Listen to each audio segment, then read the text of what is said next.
Último bloque de Pinamar News y está con nosotros el concejal Augusto Urrizola, porque, bueno, el día después de las elecciones del día domingo, que te tuvo a vos como candidato a intendente por consenso federal, bueno, también merece una reflexión sobre todo esto que ha ocurrido y el futuro que se viene para Pinamar a partir del día de diciembre. Gracias, antes que nada, Augusto, por estar. No, gracias a vos por la invitación, Sergio. Sí, efectivamente, yo lo comentaba con otros colegas tuyos. Hace 36 años que milito en política, originalmente en mi pueblo natal, en General Madariaga, y ya hace varios años aquí en Pinamar. Y me ha tocado en ese interín, te diría que otras tantas elecciones, alrededor de 30 y pico, entre elecciones generales, pasos, internas, hasta plebiscitos, allá lejos y en el tiempo. Y te diría que me ha tocado ganar en capaz que cerca de la mitad y perder en otras tantas. Y siempre tuvimos la actitud, así lo aprendí de mis mayores en política. Yo creo que los comités de la Unión Cívica Radical son una verdadera formación cívica para los ciudadanos.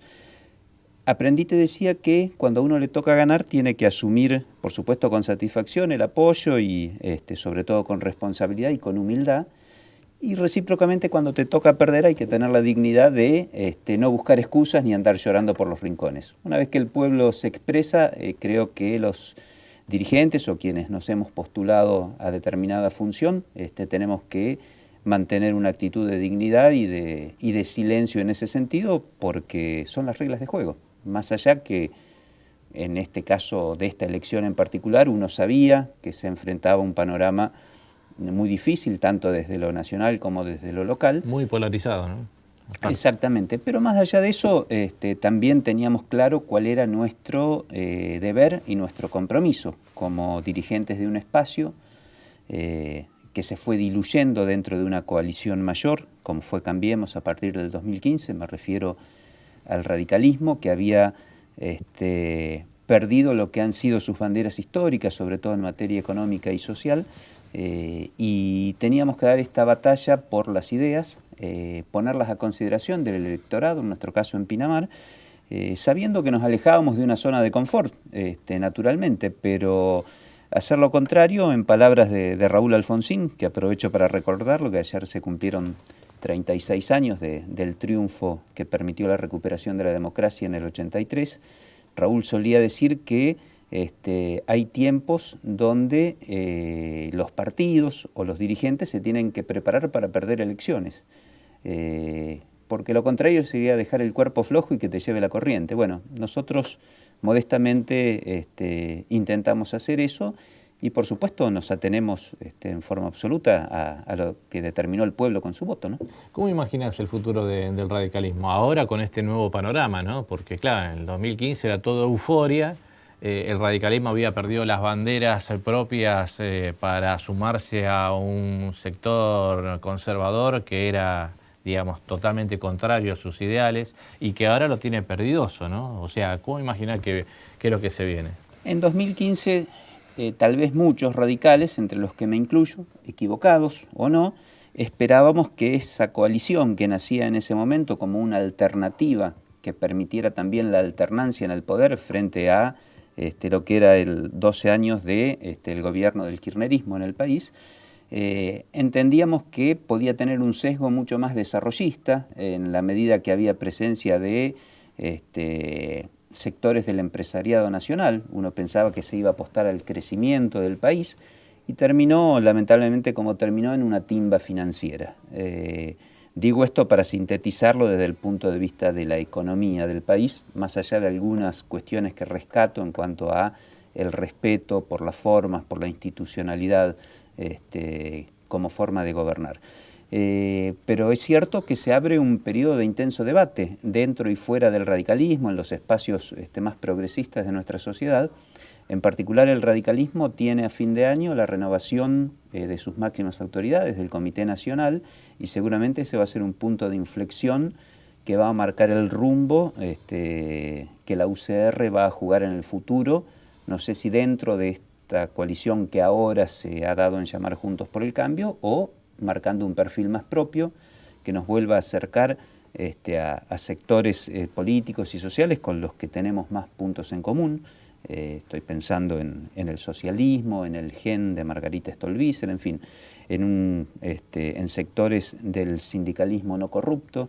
Y allí creo que es muy rescatable la experiencia que pudimos hacer en Consenso Federal, más allá de una serie de errores propios de una fuerza que estaba en proceso de consolidación, diría primero de nacimiento, pero en el caso particular de Pinamar nos permitió acercar, además de muchos militantes del radicalismo que entendíamos que nuestro partido había abandonado, lo que te decía recién, esas banderas históricas, también pudimos acercar a muchos vecinos independientes, muchos de ellos jóvenes y que tienen una posibilidad importante de crecimiento en el futuro inmediato, caso Martín Corín, caso Jimena Ocampo y los militantes nuestros que también hicieron su aporte para que pudiéramos estar presentes frente al electorado. ¿Vas a pelear dentro del comité, digamos, ya pensando a futuro, ¿no? Para empezar a recuperar las banderas del radicalismo? Mira, no lo tenemos resuelto en lo inmediato. Yo creo que ahora se abre un periodo de reflexión donde cada uno va a pensar, al menos en mi caso pienso hacer eso, cuál es el rol que uno tiene que jugar para el futuro, si realmente tiene que seguir protagonizando o tal vez tiene que acompañar a otros dirigentes en su formación política.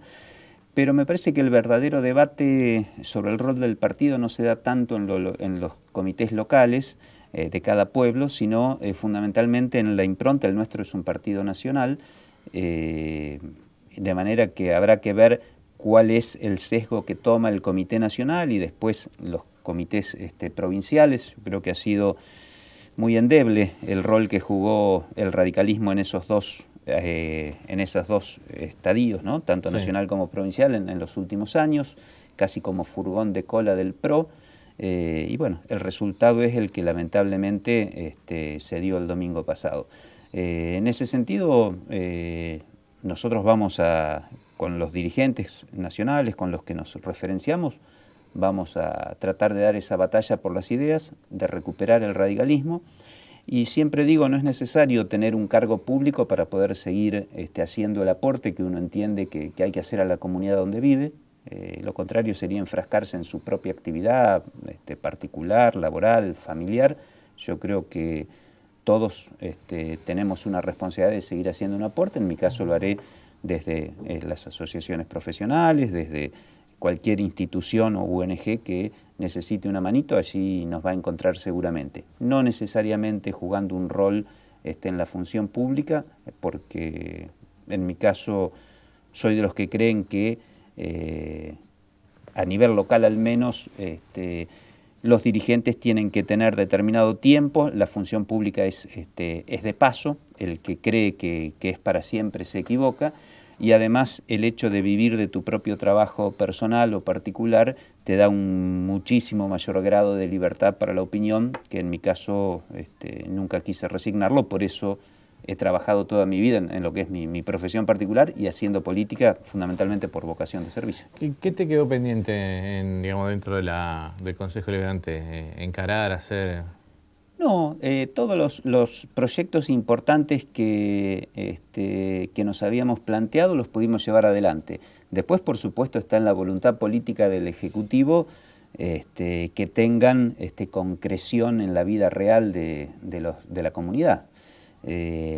Porque de lo contrario las ordenanzas terminan siendo letra muerta si no hay voluntad política de aplicarlas.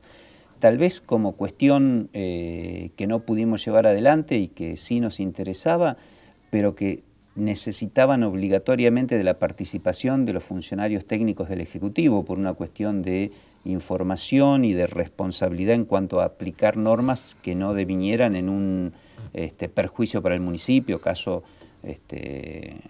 un desfinanciamiento no querido de las arcas municipales. Nosotros intentamos durante 4 años hacer una revisión a fondo, una actualización del Código Tributario, donde se viene copiando y pegando esa ordenanza desde hace más de 20 años con apenas parches o reformas parciales.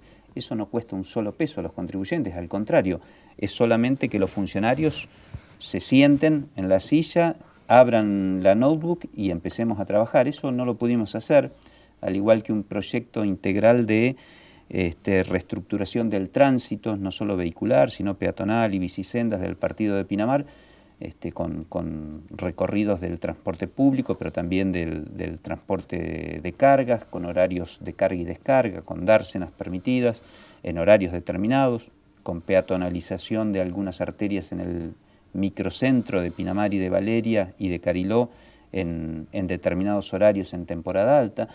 Estas cosas que son una ordenanza, pero que requiere del aporte técnico de los funcionarios a cargo de esas áreas del Ejecutivo, no tuvimos la oportunidad de hacerlo y seguramente quienes nos sucedan en el Consejo podrán encararlas si creen que son prioritarias. Después, por lo demás, estoy muy satisfecho con el trabajo que pudimos llevar adelante en estos 4 años, ¿no? Bueno, vas a descansar un poquito entonces.